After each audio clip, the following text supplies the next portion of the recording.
देश में bullet train शुरू करने को लेकर भारत और जापान के बीच हुआ समझौता। प्रधानमंत्री नरेंद्र मोदी और जापान के प्रधानमंत्री शिंजो आबे के बीच द्विपक्षीय बातचीत में कई अहम समझौते हुए।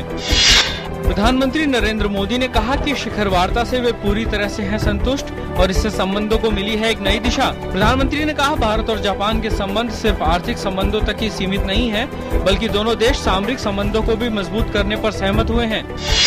जापान के प्रधानमंत्री शिंजो आबे ने कहा कि दोनों देश समुद्री सुरक्षा के साथ रक्षा के क्षेत्र में कई मुद्दों पर सहमत हुए हैं। शिंजो आबे ने कहा कि जापान आने वाले 5 सालों में भारत में निवेश को दुगना करेगा। भारत में स्मार्ट शहरों के बुनियादी ढांचे और निर्माण परियोजनाओं के लिए अगले 5 वर्षों में जापान करीब 2,03,000 करोड़ रुपए की मदद देगा। विश्व और एशिया में शांति एवं विकास के नए युग की शुरुआत के लिए भारत और जापान की संयुक्त भूमिका के महत्व पर प्रधानमंत्री नरेंद्र मोदी ने दिया जोर। दोनों देशों के रिश्तों की मजबूती के लिए प्रधानमंत्री कार्यालय के तहत विशेष टीम बनाने की घोषणा। आज सुबह प्रधानमंत्री नरेंद्र मोदी ने टोक्यो के ताइमेई एलिमेंट्री स्कूल का दौरा कर वहां शिक्षकों और छात्रों के साथ बातचीत की।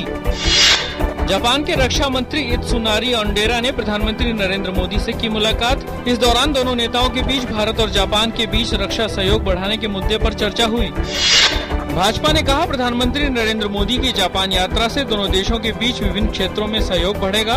भाजपा नेता सिद्धार्थ नाथ सिंह ने कहा, प्रधानमंत्री की यात्रा से तकनीक सहित तमाम क्षेत्रों में होगा फायदा। नालंदा विश्वविद्यालय में 800 साल के बाद फिर से शुरू हुई पढ़ाई। गौरतलब है कि तुर्क कमांडर बख्तियार खिलजी ने इसे ध्वस्त किया था। इस विश्वविद्यालय को सिंगापुर और जापान सरकार के सहयोग से शुरू किया गया है।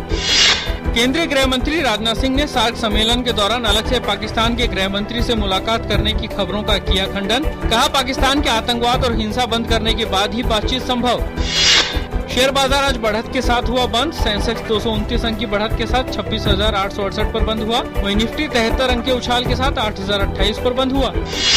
पाकिस्तान में राजनीतिक संकट और गहराया। प्रदर्शनकारियों ने पाकिस्तान के राष्ट्रीय प्रसारणकर्ता पीटीवी चैनल को कब्जे में लिया। सेना के हस्तक्षेप करने के बाद पीटीवी का प्रसारण फिर से शुरू।